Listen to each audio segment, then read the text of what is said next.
예루살렘과 열방의 대역전극에 대해서 우리가 말씀을 나누도록 하겠습니다. 축구에서는 대역전극이 일어나지 않았습니다만 하나님께서는 우리 인생에 대역전극을 일으켜 주십니다. 대역전이 일어나는 길은 성경을 통하여 두 가지를 볼 수가 있는데, 그것이 오늘날 흔히 얘기하는 칼뱅주의와 알미니안주의입니다. 칼뱅주의는 하나님이 하신다는, 당연히 하나님이 절대적으로 하시는 것은 칼뱅주의나 알미니안주의나 마찬가지입니다. 하나님이 하시지 않으면 어찌 인생이 태양을 가깝게 끌어들여서 지구를 따뜻하게 할 수 있겠습니까?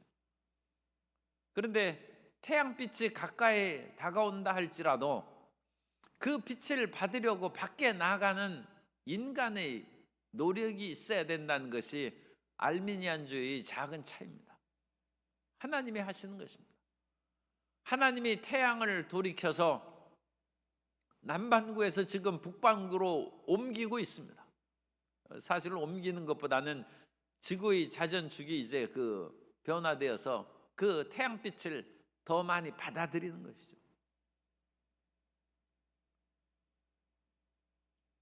온갖 군데에 난로를 피우고 난방을 해도 자기 방이나 따뜻하게 만들지 주변의 공기조차 따뜻하게 만들 실력은 없습니다. 아직까지 인류 문명에 그와 같은 막대한 에너지를 생산할 수 있는 힘이 없어요. 그런데 태양빛이 조금 더 경사를 비스듬히 하지 않고 더 각도를 직각에 가깝게 이렇게 하면 집안 방이 따뜻해지는 것은 말할 것도 없고, 온 대기가 더워져 가지고 사람들이 땀을 흘리면서 왜 이리 덥냐 그렇게 얘기하는 것입니다. 자기가 한 일이 아무것도 없어요. 난방에 불을 피울 필요도 없어요. 그런데 태양빛이 가까워서 여름이 되니까 온 천지가 더운 그런 세상이 되고 기온이 높아가다. 하나님이 하신다. 하나님이 빛을 비추심에 예루살렘이 빛을 발하게 된다는 것이 이사야 60장 1절부터 9절까지 말씀을 우리가 어제 살펴봤습니다. 이제 일어나 빛을 발하라는 것입니다. 예루살렘아 일어나 빛을 발하라는 것입니다. 왜? 하나님이 내게 이르렀기 때문에. 그래서 그 하나님은 의의 태양으로 비유가 되기 때문에 하나님이 내게 비춤으로 너는 빛이 되고 너에게는 따뜻함과 행복함이 가득할 것이요 추위와 슬픔과 곤고함이 다 물러간다는 것입니다.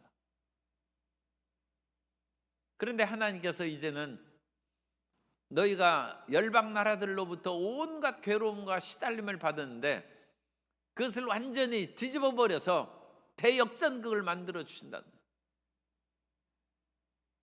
그런데 이 대역전극을 만드는 데 있어서 하나님이 절대적으로 하는 것은 칼빈주의나 알미니안주의나 마찬가지지만, 알미니안주의는 하나님의 은혜를 받을 수 있도록 우리가 적극적으로 그 길을 나서야 된다.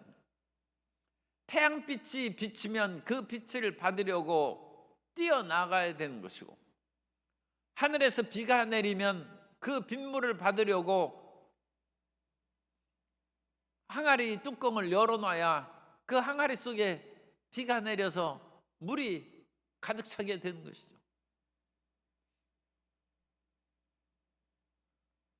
세계적으로 매연과 먼지가 가득한 나라가 인도입니다. 인도의 먼지는 말할 수가 없어요.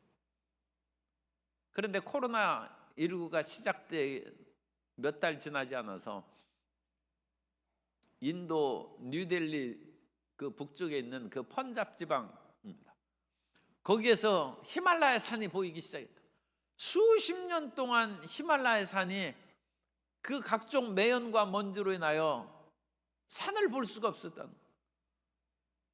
하나님께서는 항상 그 인도의 북쪽 지방에 사는 사람들이 자기들은 성스러운 산이라고 생각하는 히말라야 산, 눈 덮인 히말라야 산맥을 보는 것은 참으로 경이롭고 아름다운데, 그 펀잡 지방에 사는 사람이 160km 정도 떨어져 있다. 160km 떨어진 히말라야 산맥을 30여 년 동안 보지를 못했다.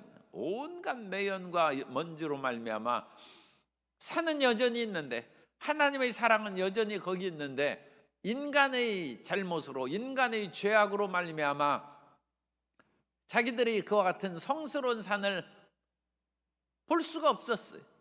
그런데 코로나19로 말미암아 모든 것이 중단된 지 몇 달이 지나지 않아서 산이 보이기 시작했다. 산이. 그래서 그 경이로운 얘기를 2020년 CNN 뉴스에 보도가 됐어요. 사람들이 자동차 운행을 중지하고 공장의 가동을 중지하고 분주한 생활에서 각기 집안에 들어앉아서 매연과 먼지가 사라지자 자기들이 그토록 보고 싶고 성스럽게 얘기했던 히말라야 산이 보이기 시작한다. 우리가 죄악에서 자신을 돌이키고 세상의 모든 분유함과 시끄러움에서 우리 자신을 지켜 정결하고 잠잠하면 하나님이 보이기 시작, 하나님을 만날 수 있다는 거죠. 여기에서는 인간의 책임을 얘기하는 알미니안주의가 우세한 것이죠. 너희가 하나님을 보지 못하는 것은 하나님의 태양이 멀리 갔기 때문이 아니라 항상 하나님은 태양을 비춰 주시지만 너희의 죄악이 하나님과 너희 사이를 가로막았은즉 너희가 회개하고 하나님 앞에 돌아오고, 믿지 않는 사람이 하나님이 어디 계시느냐 하는데 왜 하나님이 계시지 않느냐? 너희가 마음으로 믿어 의에 이르고 입으로 시인하여 구원에 이른다는 말씀처럼 하나님을 시인하고 주님 앞에 나아가라는 것입니다. 그것이 알미니안, 하나님을 고백하라는. 우리 순복음교회는 이와 같은 적극적인 인간의 회개와 하나님 앞에 나아가는 길을 강조하고 있어요. 그래서 우리는 보다 적극적으로 열심히 기도한다. 하나님이 지금 남반구에 계신데 지금 아무리 기도해서 어떻게 되겠느냐. 그럴 때는 하나님이 북반구에 태양빛을 비춰줄 때까지 인내해야죠. 인내하고. 그게 기도 기간이에요. 그 기도 기간이 하루도 될 수 있고, 뭐 태양빛은 그렇게 한 달 만에 오는 것이 아니라 6개월을 주기로 이제 바뀝니다만, 어쨌든 하루를 기다릴 수 있고 한 달을 기다릴 수 있고 6개월만 기다리면 여름과 겨울이 뒤바뀌어요. 6개월 동안 기도해야 돼. 그러니까 가장 긴 기도는 6개월 기도하는 것이죠. 태양에 비추어서 비유하면 그렇다는 것입니다. 그러면 하나님이 우리에게 가까이 오시는 것이고, 그래서 하나님이 가까이 오시는 그것은 기도의 기간이고, 가까이 오셨을지라도 우리가 하나님과 우리 사이를 가로막는 먼지와 매연을 제거해버려야 히말라야 산맥이 보이는 것처럼 하나님을 볼 것이 아니냐. 이제 그 얘기입니다. 그래서 하나님을 이 만나는 길에 대해서 지금 말씀을 드렸습니다. 그래서 하나님이 오셔야 됩니다. 하나님이 오셔야 되는 것이고, 하나님을 보면 우리의 삶이 180도로 전환되는데, 그래서 10절의 말씀부터 이제 그것입니다. 180도로 전환된 대상황은, 이전에 하나님이 우리를 죄악으로 말미암아 치셨을 때는 우리는 마음의 슬픔과 비탄에 채우고 나는 하나님의 사랑받지 못한 자라고 생각하기 되는데, 10절에 내가 노하여 너를 쳤으나 죄악으로 말미암아 하나님께서 징계하신 것이죠. 이제는 나의 은혜로, 하나님이 이제 다가오셨어요. 은혜로 너를 불쌍히 여겼은즉, 하나님이 우리에 대한 태도를 바꾸면, 하나님과 우리 사이의 관계가 바뀌면 세상에 대한 우리의 일도 바뀐다는 것입니다. 그래서 이 은혜로 불쌍히 여겼은즉 이방인들이 내 성벽을 쌓을 것이요 그들의 왕들이 너를 섬길 것입니다. 세상에서 우리에게 다가온 일이 180도로 바뀌었어요.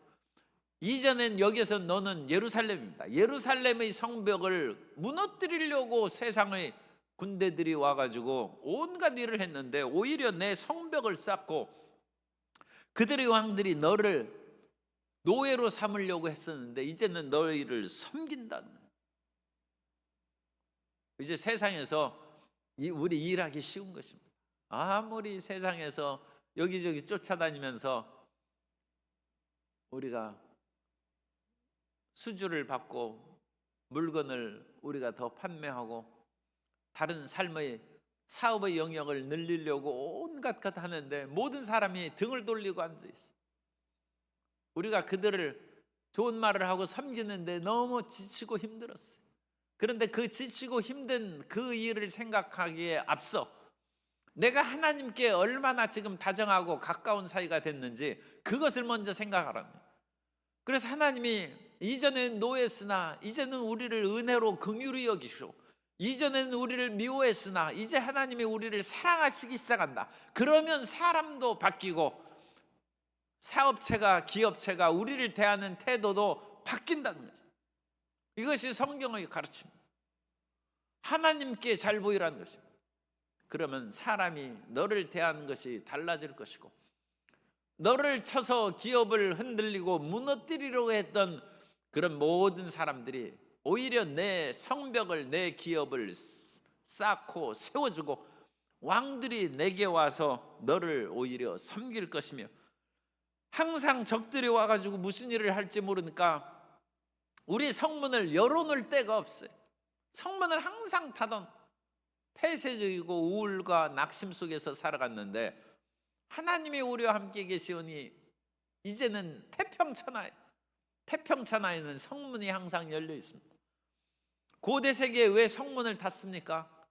우리 옛날 수십 년 전에 왜 밤 12시인가요? 어쨌든 12시부터 새벽 4시까지 통행 금지, 치안이 어려우니까 통행 금지를 시키는 거예요. 불안하고 북쪽의 그와 같은 여러 가지 활동이 불안하고 또 그 사이에 밤에 활개치는 도둑의 그런 것들이 불안하기 때문에 밤 12시부터 새벽 4시까지 통행 금지입니다. 성문이 닫히는 것입니다. 그러나 이제는 그런 위험이 없으니까 성문이 항상 열려서 닫히지 아니하고 사람들이 끊임없이 다가오고 자유롭게 오는데 그 사람은 도둑대들이 아니라 오히려 이방 나라들이 재물을 가져오고 그들의 왕들을 포로로 이끌어 우리 자신들이 포로로 끌려가는 것이 아니라 우리를 괴롭히던 왕들이 오히려 포로로 끌려오는 대역전의 역사가 이루어진다. 이것은 하나님이 이르렀기 때문에 하나님이 우리를 진노하시는 데서 우리를 긍휼히 여기는 것으로 바뀌었기 때문에 하나님을 사랑하게 되시기를 주님 이름으로 축복합니다. 그러면 인생이 바뀌는 것입니다. 하나님을 먼저 사랑하십시오. 그래야 몸이 치료되는 것입니다.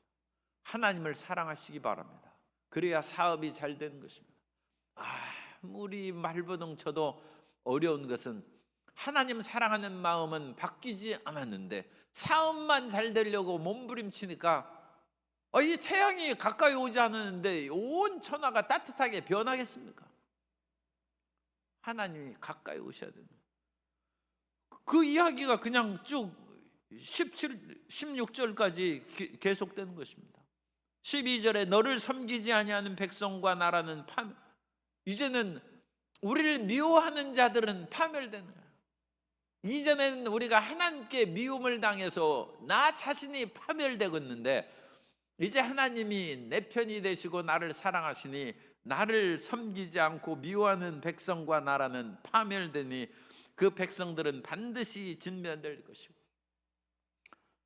예레미야 예가에 비하는 것처럼 모든 성벽은 무너지고 집집마다 무너지고 하나님의 성전조차 허물어버렸는데 이제 그 모든 재건 산업이 활발하게 이루어져서 레바논의 영광, 이 레바논은 레바논 산맥과 엔티 레바논 두 산맥 사이에 어마어마한 그런 나무들이 잘 자라고 있어요. 그러니까 이스라엘은 가보면 그런 큰 나무들이 없어요. 그래서 이 큰 나무들이 없고 잡목과 또는 풀들이 있어도 참 경이로운 그런 유다 땅, 특히 남쪽의 네게브 광야 지역은 풀 한 포글이 보면 꽃을 보는 것처럼 반가운 거예요.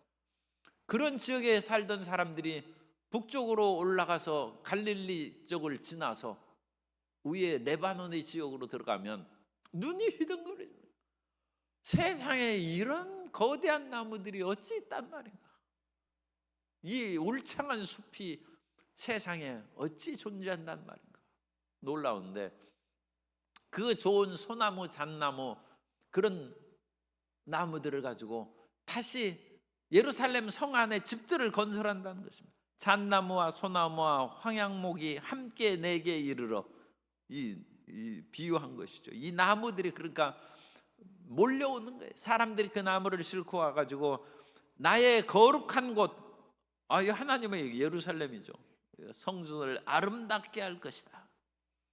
나의 발둘 곳, 성전은 하나님의 발등상이죠. 그 발둘 곳을 영화롭게 할 것이다.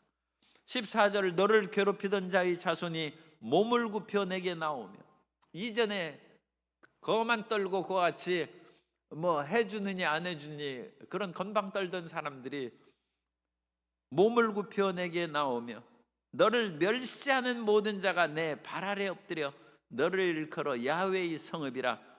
예루살렘이죠. 너는 예루살렘을 야훼의 성읍이라, 이스라엘의 거룩한 이의 시온이라 하리라. 하나님과 함께 하시는 오늘이 되고 하나님과 함께 하시는 2024년 되시기를 주님 이름으로 축복합니다. 그것이 살 길입니다. 그것이 우리가 성공하는 길이고 우리가 영화롭게 되는 길입니다. 하나님을 친근히 하고 주님 앞에 따바크 찰싹 달라붙으라. 그럼 원님 덕에 나발 분다고 옛 우리말에도 있는데 하나님 덕 봐야죠. 세상에서 아무리 사업 잘 되고 건강하고 사람들이 나에게 엎드려 권세와 능력 주옵소서 부르짖어도 그건 두 번째 기도예요. 하나님과 함께 하십시오. 그러면 권력이 따라오는 것이고 재물이 따라오는 것이고 사람이 그 발 아래 엎드린다는 거예요. 예루살렘이 하나님과 함께 계심으로 그 일이 생긴다. 15절에 더 적나라하게 말씀합니다. 전에는 내가 버림을 당하며 미움을 당했으나, 예루살렘이 죄짓고 불의하고 우상 숭배하니까 버림당하고, 예루살렘이 다른 에스겔서에 보면 그와 같이 음란방탕한 도시가 되어서 하나님 외에 다른 바알을 섬기고 아세라를 섬기고 또 페르시아 당시 담무스 신을 섬기고 온갖 그런 잡된 신들을 섬기니까 미움당하고 버림당하는 것이죠. 그러나 이제는 돌이켜서 내게로 가는, 미움당하였으므로 가는 자가 없었으나 이제는 내가 너를 영원한 아름다움과, 예루살렘이 말할 수 없는 아름다움. 이 예루살렘은 곧 하나님의 성전인 우리 예수님 믿는 사람들입니다. 우리 모든 성도님들을 하나님께서 영원한 아름다움과 대대의 기쁨이 되게 하시기를 주님 이름으로 축복합니다. 이제는 갈급해도 마실 물을 주는 자가 없는데 열방의 풍족한 젖을 빨아먹고 사니까 얼마나 이 젖이 소화도 잘 된다는 것이죠. 그래서 아기가 모유를 먹어야 튼튼하고 면역도 생기고 강건해진다는 하는데, 오늘날 사람들이 우울증과 사람들에 대한 대인 기피증이 생기는 것은 엄마 젖을 아마 충분히 못 먹어서 그럴 거예요. 그런데 옛날에는 또 연년생으로 그와 같이 자녀가 생기면 내가 형 때문에 누나 때문에 젖을 못 먹어서 내가 키도 크지 않냐고 몸이 허약하다. 그러니까 하나님이 대신 우유를 주신 거예요. 이제 우유를 많이 드시기 바랍니다. 그래야지 이미 지나간 엄마 젖을 못 먹은 사랑을 애달파할 것이 뭐 있어요. 엄마 젖을 먹는 것은 이스라엘의 적으로는 한 3년이에요. 3년이면 젖대입니다. 그러니까 그거 가지고 인생을 망쳤다고 생각할 필요 없어요. 그 후 30년 동안 부지런히 우유를 먹으면 하나님께서 주시는 풍족한 사랑 안에서 마음이 치료받고 위로받고 강건하게 되는 복이 임하게 될 줄로 믿습니다. 예루살렘의 이와 같은 열방의 젖을 풍족히 먹인다는 거예요. 그리고 하나님의 대역전은 17절부터 22절까지 뭐 간략하게 얘기할 수밖에 없는. 하나님은 따라서세요. 하나님은 좋은 것으로 채워 주십니다.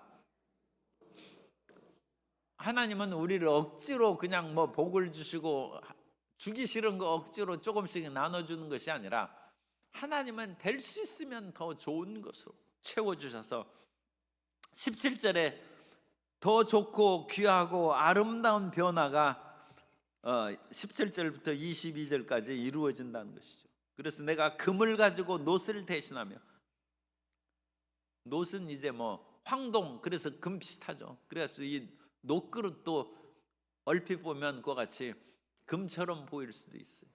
그러나 진짜 금으로 바꿔주신, 은을 가지고 철을 대신하고, 그 은이 훨씬 비싸죠. 나무로 한 것보다는 청동 나무 칼하고 이 청동 칼하고 하면 이 청동 칼이 더 단단하고 날카로워서 나무를 부러뜨릴 거 아니에요. 놋으로 나무를 대신하고 철로 돌을 대신하여, 그리고 화평을 세워 관원을 삼으며, 이 관원은 이스라엘이나 우리나라나 온갖 관원은 다 탐관오리들이 바글바글한 거예요. 그래서 하나님께서 이 세상에 잘못된 관원들을 물리치고 화평을 세웠어요. 이 관원이 친절한 거예요. 공의를 세워 감독으로 삼은, 이 감독자는 누구나 그냥 머리에 힘주고 사람들을 괴롭히는데 이제 올바르게 공의를 행하는 감독을 세우고, 그래서 18절 다시는 강포한 일이 내 땅에 들리지 않을 것이고 황폐와 파멸이 내 국경 안에 다 없을 것이라. 하나님이 새 세상을 만들어 주신다. 하나님은 새 세상을 만들 수 있는 능력이 있습니다. 태양을 움직이시는 하나님은 우리의 인생을 움직이시고, 어찌 우리 개인의 인생뿐이겠습니까? 나라의 역사를 바꾸시고 세계의 흥망성쇠를 바꾸신다. 이사야에 있어서 중요한 그 후반부의 가르침은, 이사야는 아수르와 바벨론과 그 다음에 일어난 바사, 페르시아입니다. 이 강대국의 틈바구니 속에서 몸부림치고 괴로웠는데, 이사야가 강조하는 것은 아수르도 내가 도구로 세운 것이고 바벨론도 나의 도구에 불과한 것이고 페르시아 왕의 풍부한 것으로 너희에게 영양 공급하는 저주로 먹인다는 거예요. 이사야 후반부에 독립투쟁자들은 이사야 시대에도 하나님에 대한 절대 신뢰하는 사람들과 무조건 이방 세력은 물리치지 않은 그 같은 강경한 민족주의자들이 있었어요. 그 강경한 민족주의자들은 얘기합니다. 어찌 하나님께서 페르시아의 지배에서 우리를 벗어나지 못하게 하는가? 이 멍에를 끌어버리고 우리 독립을 주장하죠. 그런데 그 당시는 하나님의 뜻이 그게 아니에요. 그건 어리석은 생각입니다. 민족주의자들의 과격한 독립운동은 실패로 끝날 뿐만 아니라 그것은 하나님의 뜻이 아닙니다. 하나님께서는 페르시아의 풍성한 경제력과 정치력, 발달된 문물을 작은 나라인 포로에서 돌아온 유다 백성들이 그걸 이용하고 활용해서 누리라는 거죠. 그러니까 우리가 강대국에 굴복하는 것이 아니라 강대국을 활용할 수 있는 지혜로운 민족주의자가 되어야 되고, 그럼으로써 이 독립의 그 기상이 무조건 그냥 자기가 최고라고 해가지고 독립하는 것이, 그게 독립국이 아니에요. 그런 것들을 활용하고 함께 어울려 살아가는 그런 시대로 만들어야 돼요. 그런데 하나님께서는 이런 모든 것들을 다 역사를 주관하시고 이끌어 가심으로 이스라엘을 돌보시고 유다를 돌보아 주신다는 거죠. 그래서 하나님께서 다시 해가 지지 않는 그런 낮의 해나 밤의 달이 필요가 없는데 이것은 하나님이 비추시기 때문이고, 그래서 21절에 보면 내 백성이 다 의롭게 되어, 이 모든 백성이 의롭게, 이런 것은 이제 또 종말론적인 메시아의 구원, 그리스도의 왕국이 임할 것을 예언하는 그런 말씀입니다. 그래서 22절 그 작은 자가 천명을 이루고 그리스도 예수의 작은 왕국이 온 천에 퍼져나가는 그런 왕국의 누룩같이 번영하는 역사가 복음에 있다. 그런 새로운 시대에 대한 위대한 비전. 이 이사야는 비전이 선지자 비전. 그래서 어떤 주석서에는 이 모든 것이 이사야의 환상이라고 그와 같이 주석한 책이. 이사야가 눈 속에서 이와 같이 참 나라의 멸망과 적국의 위협이 다가오는 그런 속에 이 찬란한 환상을 보는 이 위대한 환상과 비전 가운데 삶의 어려움을 인내하고 극복함으로써 소망찬 내일을 기대하는 모든 성도님 되시기를 예수님 이름으로 축원합니다.